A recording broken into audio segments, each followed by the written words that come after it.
અમદાવાદમાં એલઆઈસીમાંથી નિવૃત્તિ થયેલા 65 વર્ષીય કર્મચારી ડિજિટલ અરેસ્ટના ભોગ બન્યા છે। કોઈ ફૂડ કોલ આવતા જ તેમણે પોતાની મરણ મૂડી ગુમાવી છે। ફ્રોડ ગેંગે નિવૃત્ત કર્મચારીને મુંબઈ પોલીસ તરીકે પોતાની ઓળખ આપી તેમનું આધાર કાર્ડ આતંકવાદી પ્રવૃત્તિમાં વપરાયું હોવાનું જણાવ્યું અને ધરપકડથી બચવા 3.7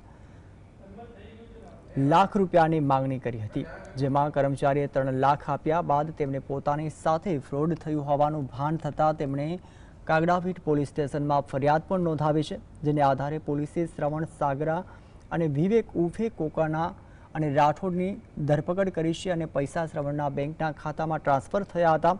શ્રવણે પોતાનું બેંક ખાતું વિવેકને વાપરવા માટે આપ્યું હતું। પોલીસે 3 લાખના પૈકી 1 લાખ રૂપિયા બેંકના ખાતામાં ફ્રીઝ કર્યા છે। ડિજિટલ એરેસ્ટના પૈસા સુરતના કૃષ્ણ મોહન કાકડિયાના ખાતામાં પણ ટ્રાન્સફર થયા હતા, તો પોલીસે આરોપીઓને પૂછપરછ કરીને આ મામલામાં વધુ તપાસ પણ હાથ ધરી છે।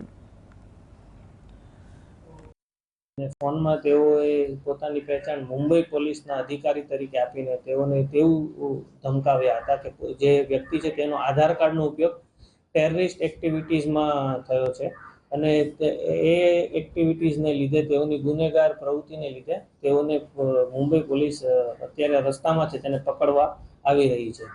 આ એરેસ્ટથી બચવા માટે જો તેઓ 3 લાખ રૂપિયા આપશે તો તેઓને એરેસ્ટ નહીં કરીને આ જે કામગીરી છે તેને સ્ટોપ કરવામાં આવશે તેવી તેમને ધમકી આપવામાં આવેલી।